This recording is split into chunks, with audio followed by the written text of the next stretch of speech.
Donc pour cette table organisée par Axema, je vais vous demander de vous présenter. On a un sujet qui est extrêmement intéressant, extrêmement important, un peu culotté même. On vous dit tout sur le prix de vos machines agricoles, c'est-à-dire ça interpelle aussi le consommateur final, l'agriculteur en tant que tel. Donc Laurent, est-ce que tu peux déjà nous dire ce qu'est Axema et le pourquoi un peu en deux mots de cette table? Bonjour, donc Axema est le syndicat des agroéquipements et agro-environnement, donc on représente l'ensemble du machinisme agricole et des espaces verts.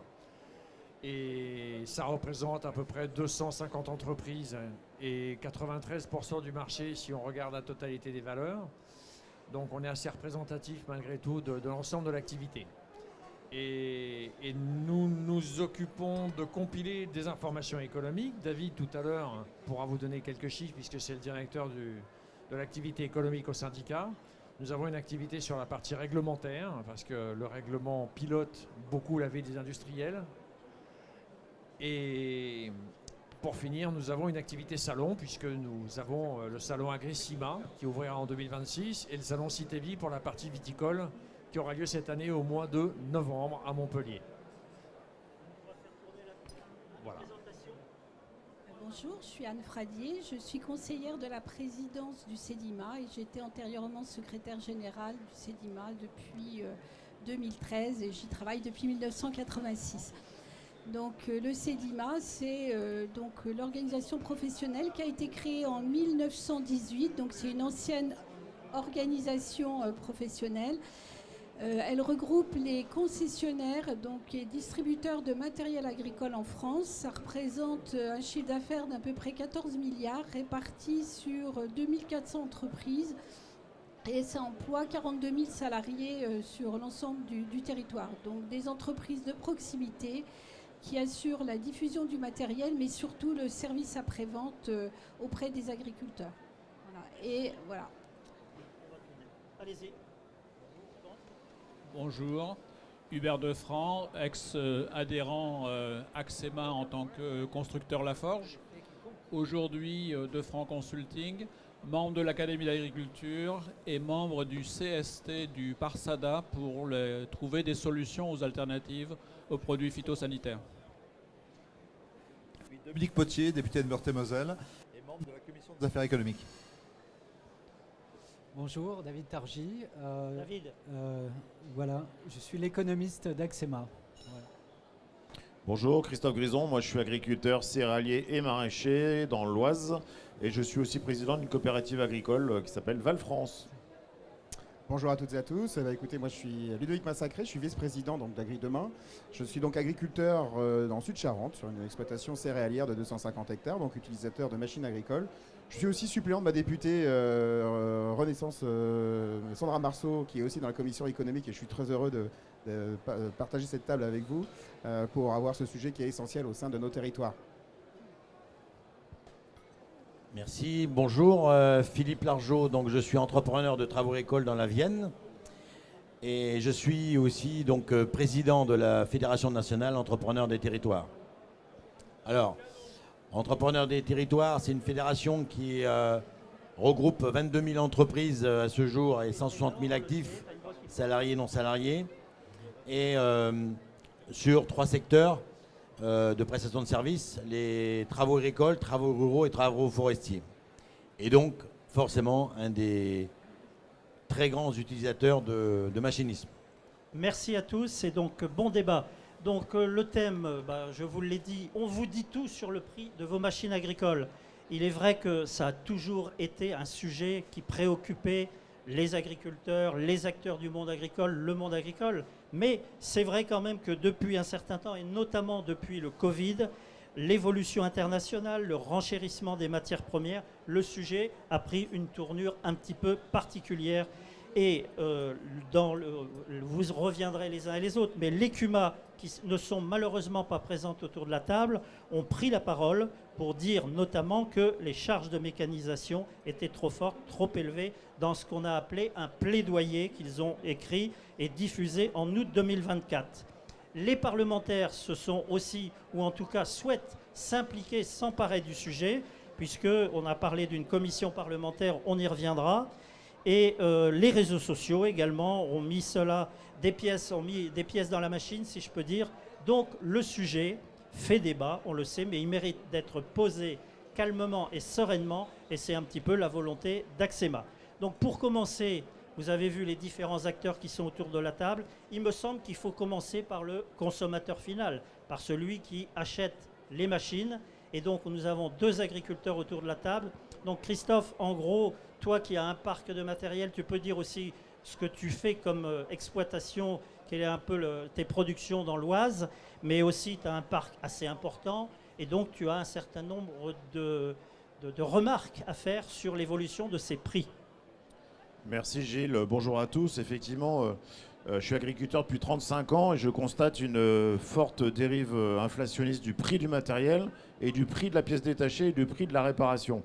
Alors, pour faire un exemple très concret, le dernier tracteur que j'ai acheté en 2010 coûtait 100 000 €. C'est un gros tracteur vert, boîte automatique, plein d'options.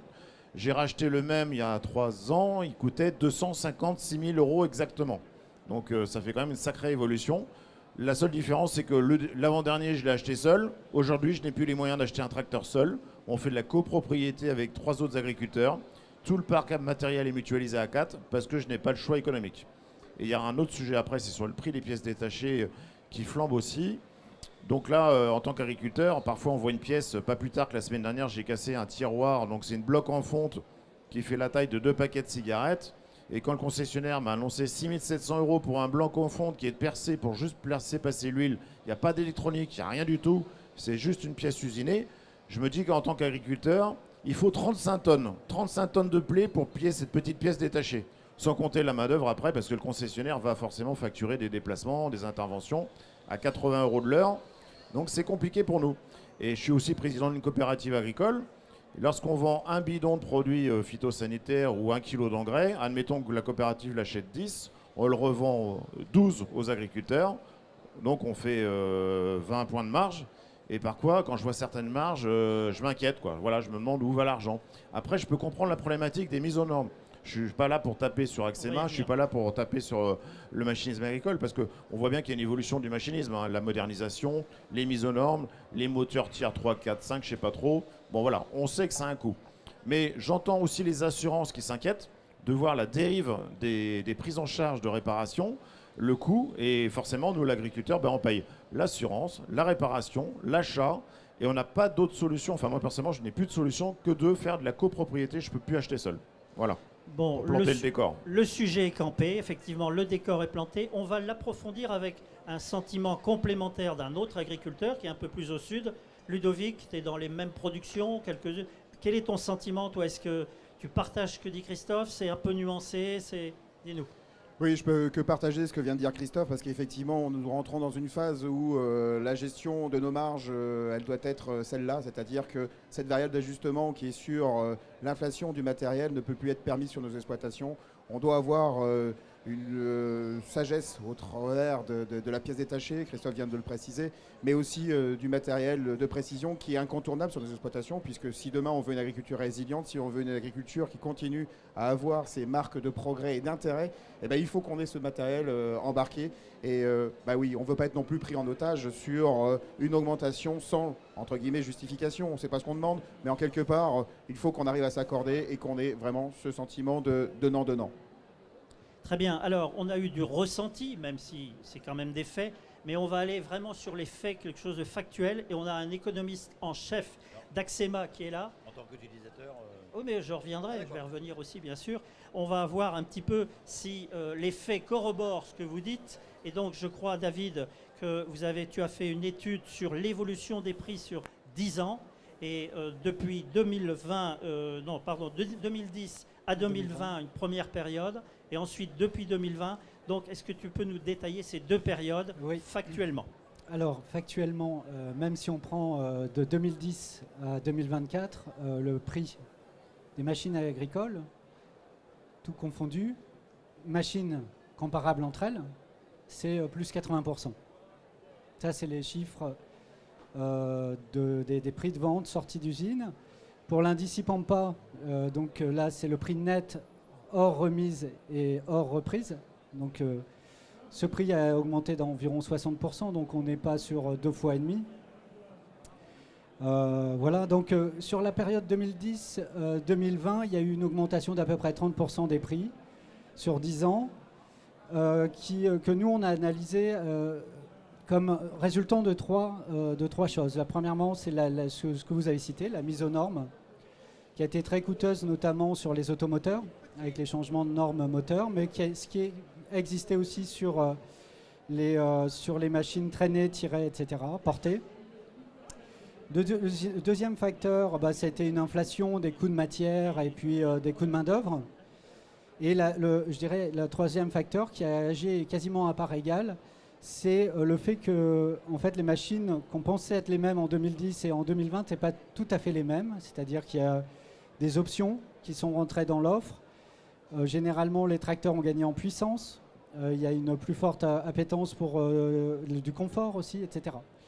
Donc ces trois facteurs ont expliqué à part égale à peu près cette augmentation de 30%. Depuis 2020 jusqu'aujourd'hui, 2024, il y a eu une nouvelle augmentation de 30% des prix qui là se justifie principalement et presque exclusivement par l'augmentation des prix des matières premières. Alors je sais que les prix des matières ont augmenté beaucoup en 2021, 2022. En 2023, les prix de l'acier notamment ont commencé à diminuer. Mais en 2024, on est toujours sur des prix des matières premières qui sont 50% plus élevés qu'elles ne l'étaient en 2020. Pour les prix de l'énergie, on est à plus 97%. Donc l'énergie, le gaz principalement, l'électricité dans notre industrie, c'est à peu près 10% des coûts. Donc c'est pas tout à fait neutre. Et donc, bon, voilà, quand on additionne tous ces éléments-là, on peut dire que l'inflation, elle s'explique. Il y a des fondamentaux économiques qui expliquent cette augmentation. Concernant les marges des constructeurs, les marges, on ne va pas se le cacher, elles ont été très bonnes en 2023. On voit qu'en 2024, on est sur un retour à la normale. Donc voilà pour les aspects factuels. Merci David. Donc c'est vrai qu'on voit qu'il y a un certain nombre de facteurs qui explicitent. Alors, autre témoignage, la FNEDT, vous organisez des gros travaux de moisson, enfin différents travaux. Donc quel est votre sentiment, votre ressenti par rapport à tout ce qui a été dit? Philippe. Déjà, je partage ce qui s'est dit par rapport à mes collègues agriculteurs. Il faut savoir que nous, en termes de prestataires de services, on ne représente que 3% du nombre de clients en agroéquipement. Mais en termes d'investissement, on représente entre 30 et 40%. Donc, on est vraiment des gros consommateurs, au cœur du sujet. Le problème de la hausse du machinisme, il est là. On ne peut que le constater. Sauf miracle, mais j'y crois pas, qu'on revienne à des moins 50%, j'y crois pas. Il y a plusieurs choses. Il y a le prix du machinisme. Alors ne croyez pas que je vais aller vers les constructeurs et que je vais être l'avocat des constructeurs. Mais je pense qu'il faut se poser d'autres questions que le prix. Oui. Un, il faut déjà savoir qu'en Europe, la France est le pays où les charges de mécanisation sont les plus élevées. Donc je pense qu'il faut revoir un peu le système. Nous, en termes de prestataires, on vend une prestation. On est obligé d'optimiser le matériel à son maximum. Ce qui n'est pas vrai forcément dans l'ensemble de l'agriculture. Oui. Il y a un suréquipement.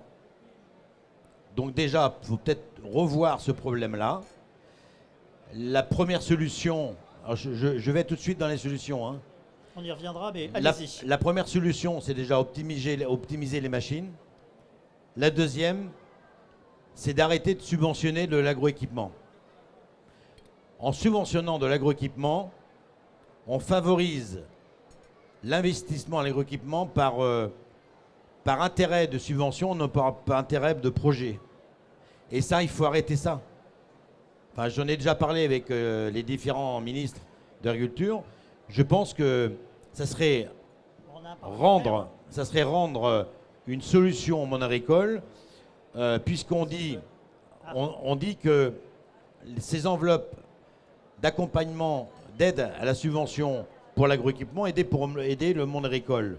Il aide en rien le monde agricole. Les deux bénéficiaires, les premiers, c'est les constructeurs, puisqu'ils vendent. Il faut savoir que la plupart des constructeurs motorisés ne sont pas français.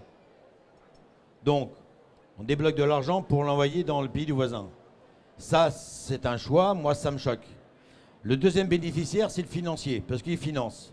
Mais au final, la subvention qui est faite, ça ne change en rien du tout, le compte de résultat d'exploitant à la fin d'année. Au contraire, ça fait qu'inciter au suréquipement. Et je pense que, oui, le matériel est trop cher, ça c'est sûr. Mais je pense qu'il faut voir au-delà de ça. Et l'autre problématique, un matériel, il peut être cher. Je dis bien il peut. S'il ne pouvait pas, ce serait bien, mais il peut. Mais au-delà de ça, il y a le problème de la fiabilité. Ça a été dit tout à l'heure. Quand on achète une machine, on a des machines automotrices aujourd'hui qui vont à 6, 7, 8, voire le million d'euros, qui s'amortissent sur 7 ans. C'est une chose, si on a un coût de rentabilité sur cette période.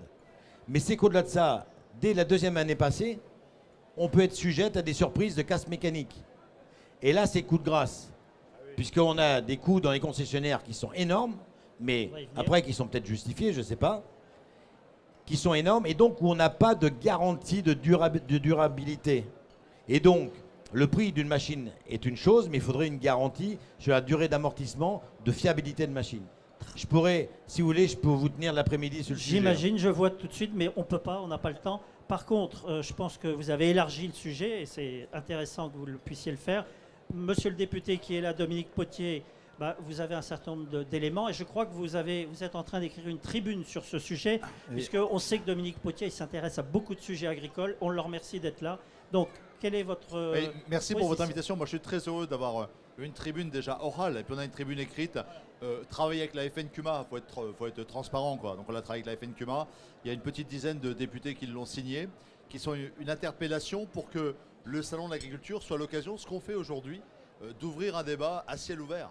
C'est-à-dire qu'il faut être capable dans notre pays de se parler démocratiquement, avec respect, de poser les choses et d'entendre les arguments des uns et des autres. Bon. Je peux me permettre de vous interrompre juste une seconde, parce que quand même dans le texte de la FNCUMA, ils n'y vont pas avec le dos de la cuillère, si je peux me permettre.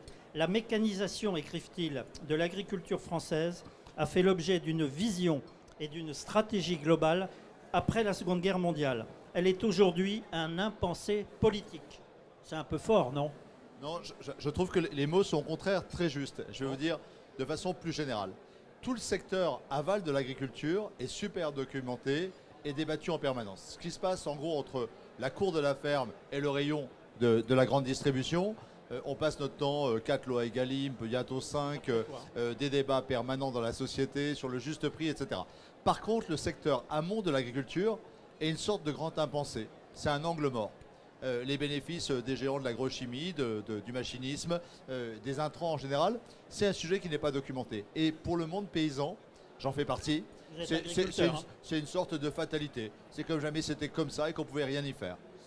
Donc moi je pense que comme élu, comme responsable politique de la coopération, du monde syndical, on a le devoir de crever l'abcès et de dire qu'est-ce qui se passe dans l'amont. Première proposition, au-delà du machinisme, c'est faire en sorte que l'Observatoire des prix et des marges, c'est le sens d'une proposition de loi qui a été signée par 70 parlementaires, s'intéresse au secteur amont autant qu'au secteur aval. Qu'on fasse la transparence sur la construction du prix entre une machine, une semence, un produit phytopharmaceutique, etc., entre l'usine et la cour de ferme. Donc ça, c'est aussi constitutif du revenu que le prix de vente du yaourt à la fin dans tel ou tel GMS. Deuxième élément sur le machinisme. Si on fait un zoom, et je vais rejoindre, paradoxalement, je viens plutôt du monde de coopératif et des Cuba, mais je vais rejoindre votre analyse. On a une surmécanisation. C'est étayé par les comparaisons européennes. Cette surmécanisation, la FNCUMA dit qu'elle est autour de 15 000 euros par exploitation. Je ne sais pas si le chiffre est exact, mais même s'il n'était que de 10 000 euros. Ces 10 000 euros, je préférais aujourd'hui qu'ils aillent dans la consolidation du revenu agricole que pour nourrir effectivement l'industrie du machinisme allemande ou américaine, parce que pour 80%, il s'agit de ça. Ah, voilà. Donc la question, c'est est-ce que la fiscalité et les aides budgétaires françaises, les impôts français doivent consolider d'abord les actionnaires des multinationales du machinisme allemande et américaine? Je pense que non, que c'est pas bon. Et je demande à ce que de manière générale, on documente par l'Observatoire des prix ce qui se passe dans tout le secteur amont de l'agriculture. 2, que sur le machinisme, on ait une révision des aides fiscales. Je vais vous donner les chiffres, 1,3 milliard en gros qui sont consacrés pour financer les 18 milliards de machinisme agricole qui aujourd'hui se traduisent par 25% des charges cumulées sur les exploitations. Objectivement, on peut faire mieux avec des stratégies soit de coopération comme celle que vous évoquez, les ETA, de réduction, d'optimisation du matériel par exploitation ou de mutualisation. Enfin, moi, je pose pas les solutions, mais dire qu'il n'y a pas de sujet de surmarge et quelque part une forme d'évasion fiscale qui quitte les poches de l'agriculture pour aller finalement de Bercy directement chez les actionnaires de multinationales, moi ça me choque profondément. Donc mettre sur la table, je vais vous le dire quand même, l'ensemble des aides fiscales dans l'agriculture, c'est la moitié de la politique agricole commune. Je fais le pari ici qu'elles sont moins bien allouées, de façon plus inéquitable encore, que les aides de la politique agricole commune. Il faut là aussi travailler à ciel ouvert et regarder comment notre fiscalité peut être au service. Moi je suis pour une intervention publique forte dans l'agriculture, avec des budgets de la PAC, des budgets nationaux très forts. Donc je ne demande pas qu'on réduise les enveloppes, je demande que chaque euro soit utile sur les 2 grands défis de l'agriculture, le renouvellement des générations, ce qui suppose des fermes viables et transmissibles, et pas surcapitalisées et peu rentables. Et 2, l'aide à la lutte contre le dérèglement climatique, ce qui suppose des révolutions technologiques, de la recherche, du progrès, qu'on ne pourra pas faire individuellement, mais qu'on doit faire collectivement. Bien, merci. On va donner quand même un peu la parole à Axema et à la défense, si je peux dire. Donc il y a eu un peu des facteurs multifactoriels qui ont été évoqués. Laurent, comment tu peux, d'abord, encore une fois, merci à Axema d'avoir positionné ce sujet. On voit qu'il intéresse, il interpelle. Donc quelle est la position d'Axema par rapport à ce qui a été avancé, notamment par rapport aux propositions? Alors, je vais revenir au factuel. Nous en avions déjà discuté avec monsieur le député Potier dans une discussion précédente. C'est qu'en ce qui concerne les fabricants français de matériel agricole, nous avons une catégorie et donc nous sommes capables de voir les performances de cette catégorie. Et il se trouve que, alors je ne pense pas que l'argent s'évade, cette catégorie aujourd'hui, la performance est la dernière de l'Europe. C'est-à-dire quand on regarde le ratio excédent brut d'exploitation sur chiffre d'affaires des fabricants français d'agroéquipements, nous sommes derniers des 27 pays avec 6,3% quand la moyenne européenne est à 12 et les Allemands sont à 18. Donc je ne pense pas qu'avec ce type de résultat, on puisse parler de sur-résultat ou que du fait que les fabricants s'en mettent plein les poches. Maintenant, nous représentons aussi les importateurs. Et dans ces importateurs, vous avez des personnes qui, pour les plus gros, ont des surfaces mondiales. Et donc quand ils font des résultats, ce ne sont pas les résultats de la France. Ce sont les résultats de l'exploitation mondiale. Et ils ont des produits qui sont technologiquement mondiaux et qui, pour une bonne partie, sont, adaptés à l'Europe. L'Europe a une réglementation absolument incroyable par rapport au reste du monde. Et donc, à un moment donné, toutes les recherches qui ont été mises pour faire évoluer les moteurs, les options, le GPS, l'agriculture de précision, etc., et dont l'Europe a été le berceau, ont donné lieu à des recherches à des coûts. Et donc, il faut bien que ces sociétés amortissent ces coûts. Alors oui, il y a quelques exceptions, mais il ne faut pas faire d'une seule société qui est leader mondial l'exception qui confirme la règle. Les autres importateurs, et en particulier les Allemands et les Italiens, qui sont les premiers et deuxièmes producteurs européens, ont des marges raisonnables. Et encore une fois, dans les transitions qui nous occupent, la recherche est très importante et il faut qu'elle soit menée au bout et ça réclame beaucoup d'argent. Le deuxième point, c'est que nous devons à un groupe de sénateurs d'avoir maintenant une enquête de l'autorité de la concurrence sur l'ensemble des machines. Donc nous allons répondre à ces personnes-là et nous verrons bien, puisque cette autorité, qui a priori ne peut pas être taxée de partisanisme, puisque cette autorité répond en termes d'influence de marché. Alors nous pouvons dire qu'il y a de la compétitivité dans l'ensemble chez l'ensemble des partenaires et qu'elle s'exerce pleinement sur le marché. Je vais revenir sur ce qui a été dit. Les charges de mécanisation sont les plus élevées. Si on regarde les charges d'investissement du machinisme à l'hectare, je ne suis pas sûr que ça soit vrai. David pourrait vous donner 2 ou 3 chiffres sur les investissements à l'hectare qui sont pratiqués en Allemagne et dans d'autres pays, sont plus élevés que chez nous. Ça ne veut pas dire que c'est bien. Si vous regardez les charges de mécanisation, elles sont de 24,7% en 2023, alors je n'ai pas le chiffre de 2024, et elles ont varié de 1 point en 10 ans. Elles étaient de 23,7, elles sont montées à 24,7. Et là, c'est l'ensemble des charges de méca, c'est-à-dire c'est pas que les machines, c'est les machines plus les intrants, etc. Alors, trop cher, peut-être, mais quand vous avez le résultat des sociétés qui ne dépassent pas 6-7 points de résultat net, voilà, c'est que l'argent n'est pas forcément le même. Quand une coopérative fait 1%. Bah oui, mais à un moment donné, si on veut récompenser les salariés, si on veut investir dans l'outil de production, parce que je ne pense pas que les coopératives, enfin, il y en a certaines qui produisent, mais dans l'ensemble, ce sont des producteurs. Si on veut pouvoir investir dans l'outil de production et si on veut pouvoir investir dans la R&D, il faut au moins 6 à 7 points de résultat net. Moi, j'ai été patron de PME 4 fois de suite, j'ai jamais dépassé 4 points et j'ai toujours été en difficulté pour investir. Donc voilà, il y a un équilibre à trouver et je ne suis pas certain qu'il faille faire porter le chapeau aux constructeurs. Alors, attendez, excusez-moi, il y a quand même un acteur, le CEDIMA, qui est un peu entre le marteau et l'enclume, si je peux dire, c'est les concessionnaires.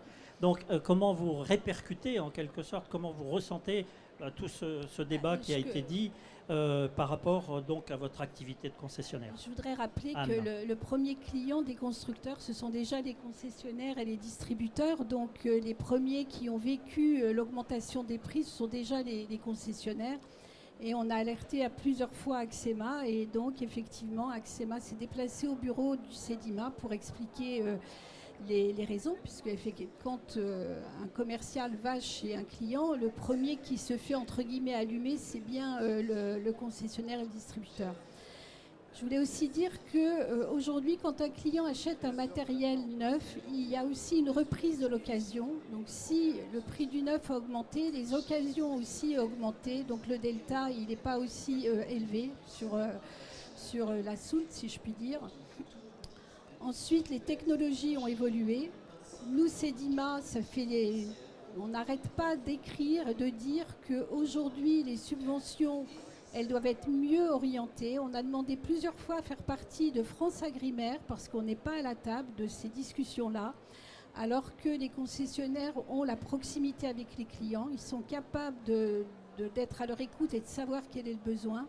Or, on est toujours absent de ces discussions, donc je pense que c'est une lacune et que ça serait intéressant d'avoir aussi la vision des distributeurs dans ces débats sur les aides, puisqu'à chaque fois qu'il y a des subventions, pour nous, ça nous fausse le marché, donc ça, c'est pas une bonne chose, puisque pour un concessionnaire, avoir une activité linéaire plutôt que des à-coups, des plus 30 et des moins 30, c'est extrêmement difficile à vivre. Donc je dirais aujourd'hui, à la diffusion des nouvelles technologies, on pense que c'est quelque chose d'extrêmement important, mais aujourd'hui, effectivement, le pli qui a été pris ne répond pas aux enjeux tels que nous, on le voit au niveau de la distribution. On a axé aussi beaucoup nos réflexions sur l'aide à la formation des agriculteurs. Aujourd'hui, les machines sont de plus en plus sophistiquées. À titre personnel, moi j'ai une voiture avec plein d'options, j'en utilise que 10 à 20% parce que j'utilise très peu et donc j'oublie entre-temps. Ce que j'entends, c'est qu'un agriculteur va avoir une formation au moment de la prise en main des matériels, mais ensuite ce sont des matériels qui ne vont pas forcément être utilisés de façon récurrente. Et nous, on plaide pour une aide à la formation des agriculteurs pour une meilleure utilisation des matériels et une optimisation. Puisque l'objectif qu'on vise, c'est d'améliorer la productivité de l'agriculteur. Et effectivement, s'il n'y a pas les revenus en face, on comprend que c'est compliqué aussi d'amortir. On a également des enjeux de formation importants pour nos distributeurs au niveau de leurs salariés. Les coûts de formation augmentent sans arrêt, puisque pour vendre les matériels, il faut aussi que les concessionnaires forment leurs salariés. Un autre élément important, l'agriculture, c'est une activité saisonnière, mais un concessionnaire, il doit assurer les fiches de paye de ses salariés toute l'année et faire appel à des compétences de plus en plus pointues. L'attractivité des métiers, c'est un vrai sujet, on est mal connu. Donc il faut qu'on renforce aussi cette solution-là pour avoir des techniciens bien formés, capables de suivre des évolutions, parce qu'effectivement, souvent, ce qui remonte, c'est que ce n'est pas dans la facture, ce n'est pas tant le prix, c'est le nombre d'heures, c'est la compétence des gens qui vont venir aussi, et ça, c'est un vrai enjeu pour nous. Donc tout à fait conscient que les prix ont augmenté. On ne demanderait pas mieux. Nos résultats, ils sont toujours autour de 3,5%. Donc, on n'a pas d'augmentation des résultats des concessions. Par contre, effectivement, des structures qui se sont plus capitalisées, mais ça permet d'amortir les chocs, puisque quand ça baisse de 30%, vous avez toujours la possibilité d'avoir des techniciens, des réparateurs présents, et pas qui vont déposer le bilan parce qu'ils vont se retrouver avec une chute d'activité de moins de 30 d'un coup. Donc voilà, j'aurais beaucoup de choses à dire aussi. On vous redonnera la parole, Anne. Merci. Hubert, vous êtes créateur d'une société en tant qu'industriel La Forge, hein, c'est bien ça, et vous intervenez en tant qu'académicien. C'est ça. Donc vous pouvez nous faire une réflexion un petit peu plus globale par rapport à tout ce qui a été dit. Je mettrai deux regards. Oui. Quand on parle des taux de marge, le taux de marge sur le chiffre d'affaires ne veut rien dire. Il faut faire un taux de marge par rapport à la valeur ajoutée créée pour avoir un référent de calcul pertinent. Gardez ça à l'esprit, ça me semble essentiel. Et il faut y ajouter la notion d'investissement puisque les engagements peuvent être différents. Mais c'est vraiment la partie importante. Un autre remarque que je ferai, à partir des données de CUMA, sur 6 tracteurs de 200 chevaux analysés sur 6 ans à 700 heures par an, les consommations données, les calculs que j'ai rebouclés, on sort en moyenne un taux d'utilisation des tracteurs entre 30 et 35% de leur puissance nominale. Donc on a effectivement des marges de progrès et l'important c'est comment s'asseoir autour de la table et travailler ensemble et comme vous le disiez avec raison, comment faire en sorte pour que les agriculteurs qui ont une multiplicité de métiers à maîtriser puissent garder la compétence pour en exploiter le potentiel. Mais il faut aussi qu'il y ait une appétence et il faut aussi qu'on y consacre un peu de temps. Philippe, sur la taux d'utilisation, vous voulez revenir là-dessus ? Oui, je voulais revenir sur plusieurs points. Un, pour rejoindre ce qui s'est dit, si le monde agricole en France achetait uniquement ce qu'il a besoin, le marché du machinisme serait beaucoup plus bas et optimiser les machines. Ça, c'est un point.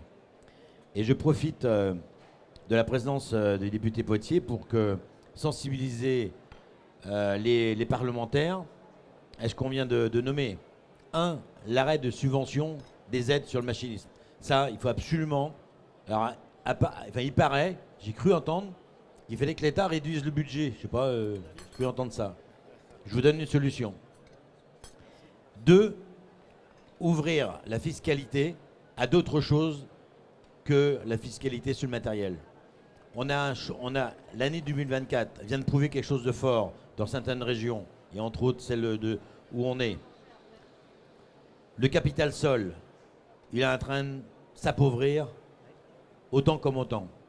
Eh bien, je pense qu'il faut ouvrir la défiscalisation à l'investissement au capital sol, plutôt que de le mettre sur le machinisme. Déjà, on réglerait pas mal de choses. On arrêterait ce qu'il faut. Il faut que les professionnels achètent du matériel en fonction de leurs besoins et de leurs projets, pas en fonction de l'opportunité d'une subvention, je le répète. Alors c'est peut-être fort hein, ce que je dis, mais à un moment donné, si on veut trouver des solutions pour garantir les revenus de nos clients, il faut que cette somme qui était allouée à l'investissement, peut-être à le mettre à la garantie de revenus via l'assurance, parce que c'est un réel souci, hein, l'assurance climatique, il n'y a pas assez de gens y vont, peut-être qu'il faut abonder encore plus, peut-être, ou s'il y a vraiment des fenêtres de tir, il faut accompagner l'agroéquipement sur certaines cultures, il faut le faire à l'usage, et ça ira à l'utilisateur, s'il est individuel, CUMA ou ETA, à part égale, et pas équité. Et je finirai sur les coûts des pièces. On a un gros problème aussi sur le problème assurantiel, c'est que bientôt, les assurances, on va être face à un problème. C'est soit nos cotisations de machines vont doubler ou tripler, ou soit on n'aura plus d'assurance. Parce que souvent, depuis très longtemps, et j'en tiens rigueur à personne, mais c'est un constat, aujourd'hui, la solution de dire, allez, on vous fait un devis, tu fais marcher ton assurance, c'était la solution de facilité. L'assurance n'est pas une vache à lait. Et à un moment, c'est fini. Donc, on est en train de payer les pots cassés. Donc, il faut que tout le monde, alors les constructeurs pas trop, mais surtout les concessionnaires, non, mais je veux dire, non, mais je tire pas dessus. Mais simplement, les pièces, on ne les achète pas directement au concessionnaire, au constructeur, on les achète au concessionnaire. Et il faut absolument qu'on trouve le bon milieu pour qu'on arrive à réparer nos machines, parce qu'à un moment donné, ça va devenir conflictuel. Et il faut qu'on reste en parallèle assuré de nos machines. On ne peut pas travailler des machines qui valent plusieurs centaines de milliers d'euros sans être assuré. Voilà. Ludovic, comment tu réagis par rapport à ce qui a été avancé là, notamment l'histoire des subventions? C'est en fait tous les sujets qui viennent d'être avancés. On a parlé effectivement de la pièce, de l'assurance, de la revente. Tous ces axes-là sont des axes stratégiques sur nos exploitations sur lesquels on essaye de tirer les leviers économiques qui nous permettraient de répondre à notre rentabilité. L'agriculture doit être une agriculture durable. Il nous manque le levier économique pour qu'elle le soit. Et donc le machinisme, effectivement, au travers des discussions que l'on peut avoir au travers de nos concessionnaires, on entend le prix de la machine, le prix de la pièce. C'est deux secteurs qui sont complètement différents, qui viennent à nos oreilles, pour lesquels nous, on le subit, mais on est complètement inacteur, on le subit complètement par l'aspect financier et on ne le subit pas directement comme un rôle sur lequel on pourra avoir un axe stratégique.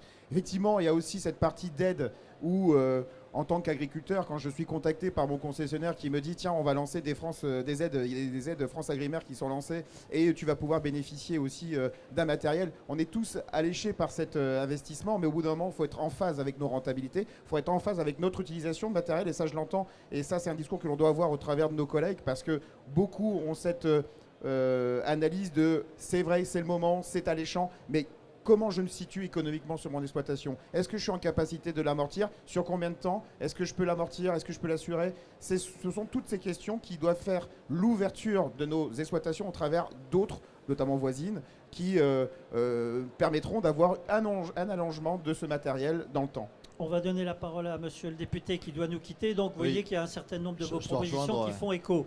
Je dois rejoindre la délégation de la Commission d'affaires économiques qui se rend aux chambres d'agriculture qui vient d'être réélue.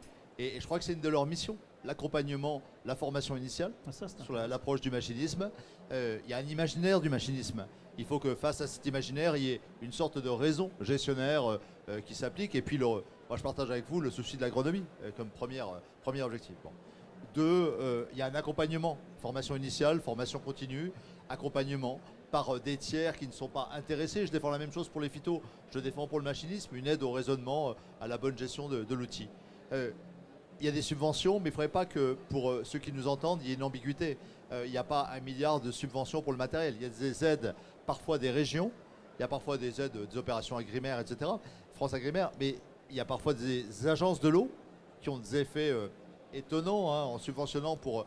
Moi j'ai vu des situations où 5% du territoire concerné par la protection de la ressource et c'est 100% du territoire qui est subventionné pour un renouvellement de matériel tout à fait opportuniste alors qu'il n'était pas amorti, etc., etc. Mais c'est surtout la fiscalité sur l'exonération de la valeur ajoutée qui est devenue un sport national. Bon, donc on peut se cacher cette question-là, mais elle va finir par exploser comme un scandale. La réaction de Bercy pourrait être brutale. Moi, je propose qu'on organise une transition de la fiscalité.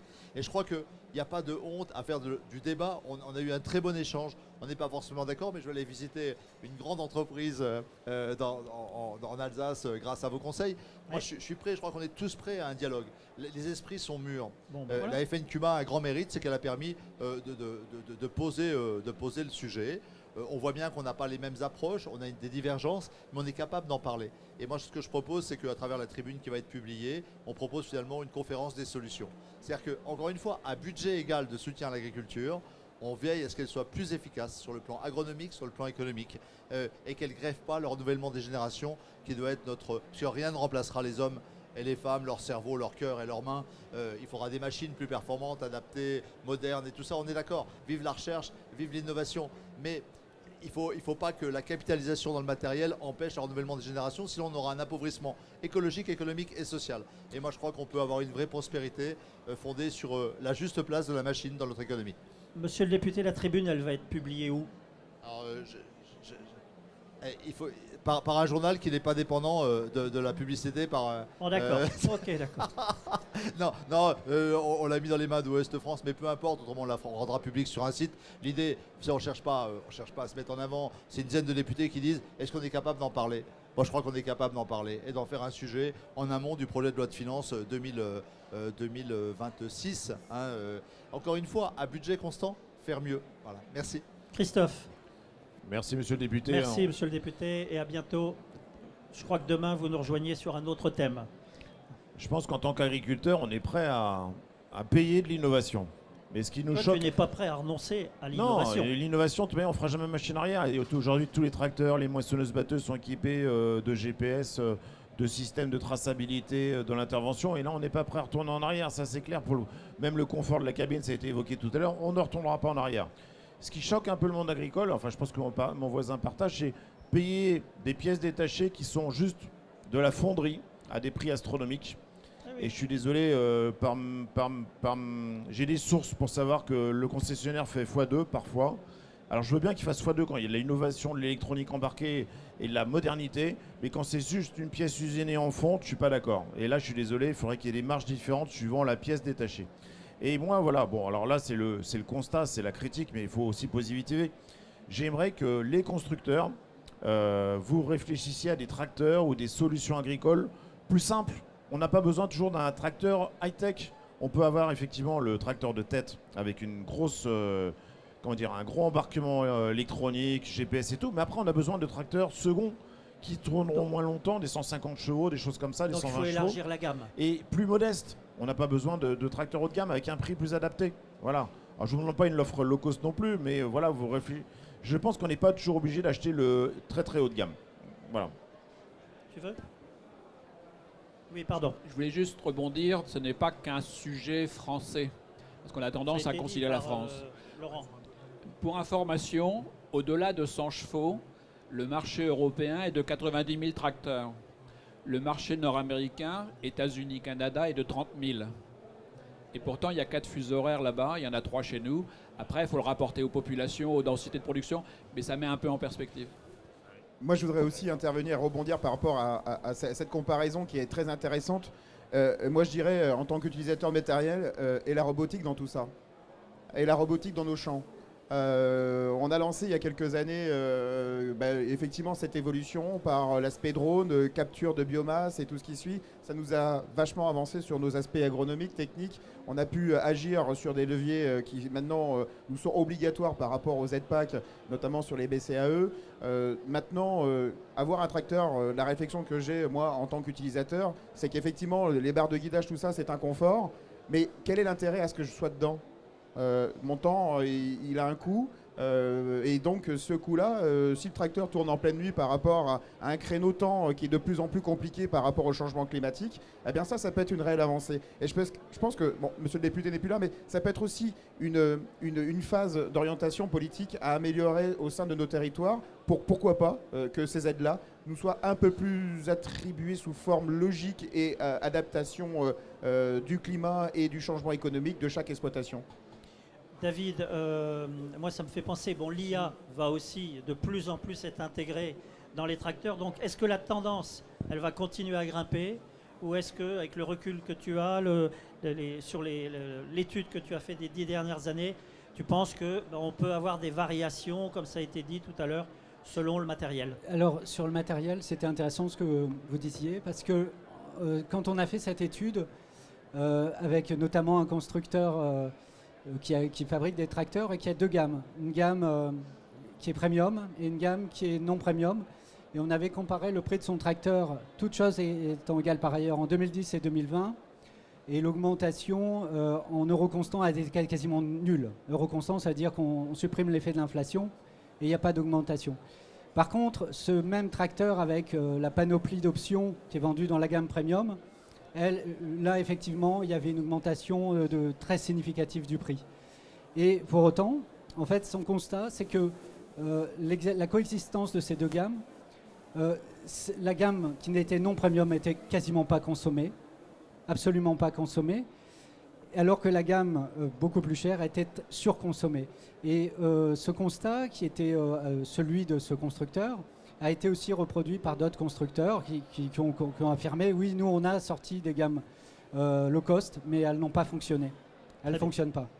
Merci. Sur l'IA, Laurent. Alors, l'intelligence artificielle, avant, il faudrait parler de données. Et Sûr. pour revenir sur ce que disait Ludovic, la montée en gamme de l'automatisation, on va l'appeler comme ça, il faut distinguer le robot de l'autonomie. Toi, ce que tu demandes, c'est l'autonomie du tracteur.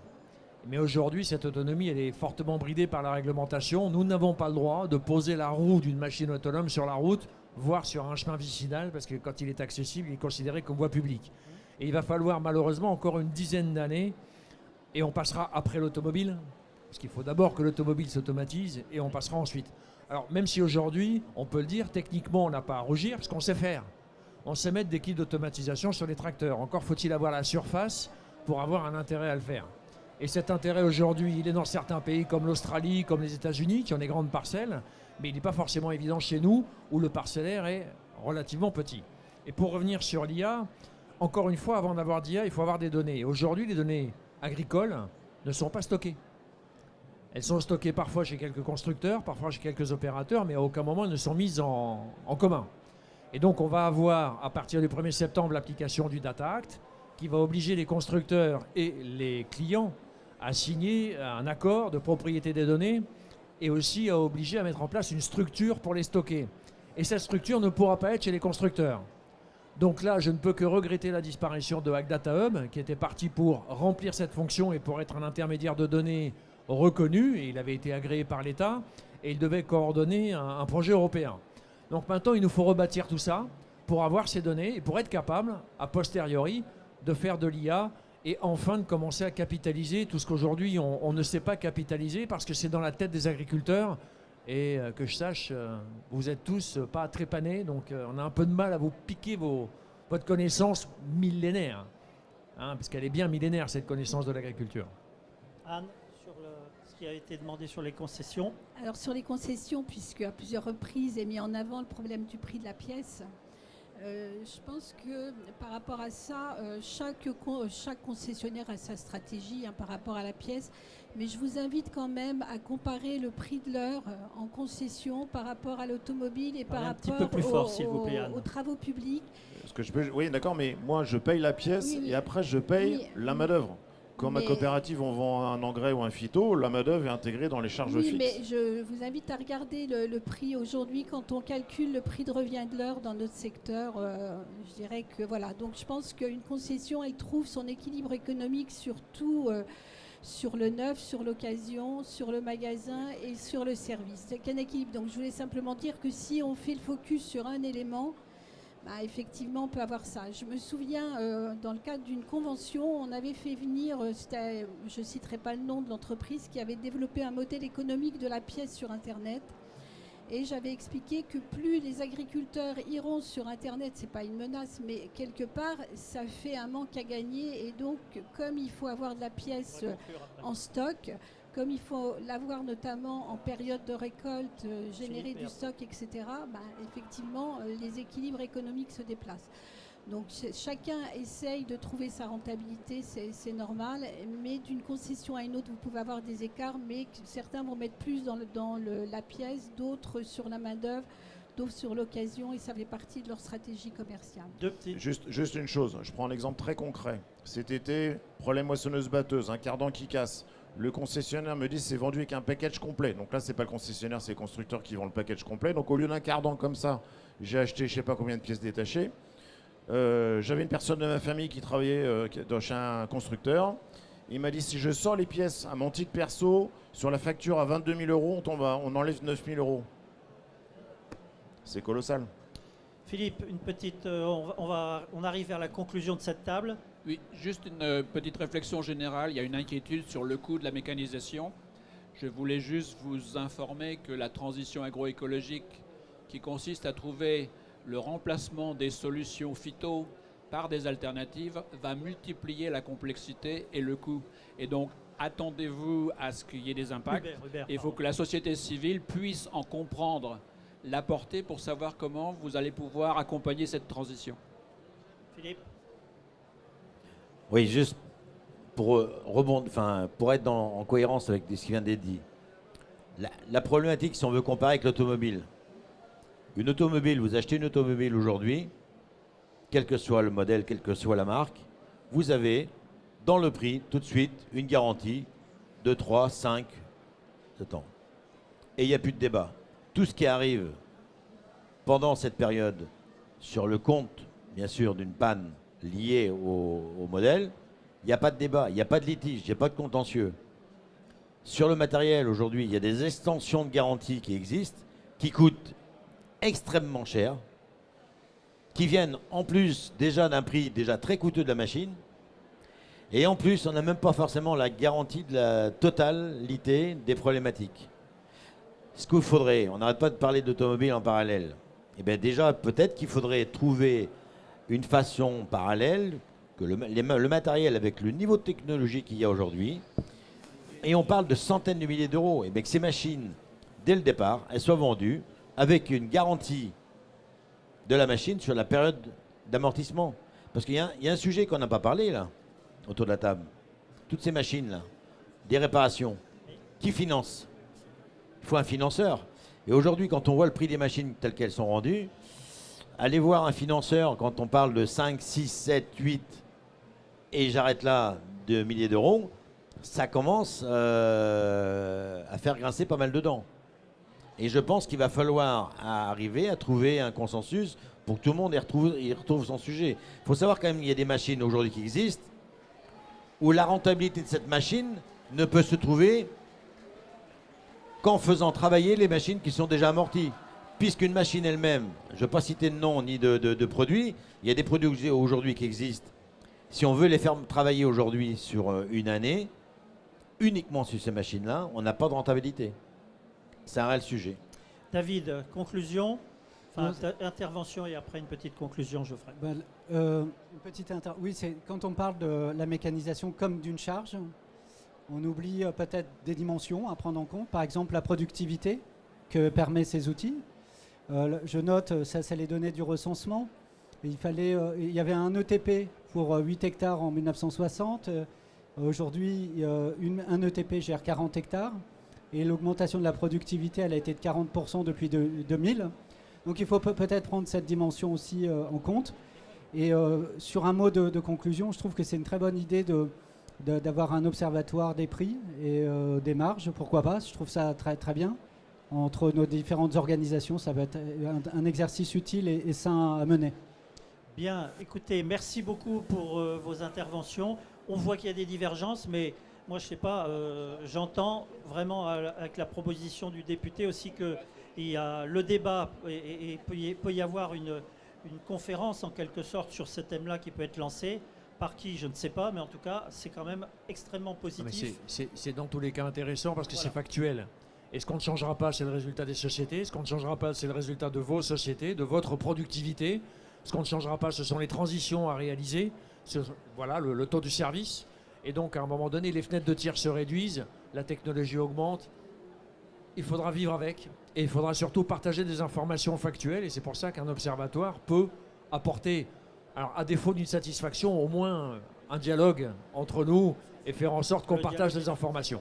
Merci. Et peut-être, effectivement, ce qu'on se dit là, peut-être un peu plus l'élargir, la communication auprès des agriculteurs, parce que, bon, effectivement, il y a un constat, une petite frustration, mais une envie d'avancer, Laurent. Et peut-être qu'on pourrait élargir ce qu'on vient de se dire là, d'une façon plus transparente vis-à-vis de nos agriculteurs, parce que, voilà, on est 2 exemples ici, ou 3, pardon, mais ça permettrait peut-être... expliquer aux agriculteurs l'innovation, les salaires, l'inflation, le prix de la ferraille, enfin voilà. Et puis il manque quand même un certain nombre d'acteurs, c'est dommage. Les chambres d'agriculture, les CUMA auraient toute leur place ici. Moi, je voudrais juste finir par rapport, excuse-moi Gilles, mais si on doit tous parler de l'agriculture et du machinisme et de mettre en avant la machinisme, n'oublions pas, on a aussi, et là je vais parler d'Agri demain et je vais prendre mon rôle de vice-président, les journées nationales de l'agriculture, et elles sont faites pour ça. Excuse-moi Gilles si je te coupe complètement, mais en tout cas, voilà, on est là pour ça et ces journées sont essentielles parce que c'est aussi des journées de promotion du machinisme auprès des jeunes qui doivent s'installer ou qui veulent s'installer ou qui cherchent un métier. Et ça, c'est essentiel pour nous.